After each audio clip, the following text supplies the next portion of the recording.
कुरुंदवाडमध्ये शिवशंकर वसाहत परिसरात बुधवारी सायंकाळी 6 वर्षांचा उमेर मुजम्मिल बागवान हा त्याच्या मित्रासोबत खेळत होता.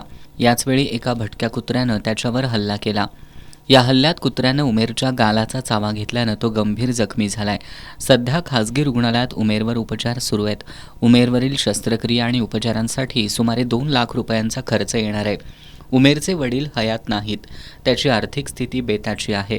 त्यामुळे उमेरच्या उपचारांसाठी दानशूरांनी मदत करावी असं आवाहन उमेरच्या आईनं केलंय. भटक्या कुत्र्यांच्या उमेरवरील या जीवघेण्या हल्ल्यानंतर शहरातील भटक्या कुत्र्यांच्या उपद्रवाचा विषय ऐरणीवर आलाय. नगराध्यक्षा मनीषा डांगे यांनी उमेरवर हल्ला केलेल्या कुत्र्याला पकडलं असून अन्य भटक्या कुत्र्यांनाही पकडण्याची मोहीम सुरू केली असल्याचं सांगितलंय. याच्यामध्ये कालच एक 6 वर्षाचा मुलगा गंभीररित्या जखमी झालेला आहे. यापूर्वी मी नागरिकांना सांगू इच्छिते की आम्ही निविदा काढलेली आहे आणि ती माणसं किंवा निविदा काढलेली जी व्यक्ती आहे ती परगावी म्हणजे कर्नाटकामध्ये गेल्यामुळे ते तातडीने येऊ शकले नाही.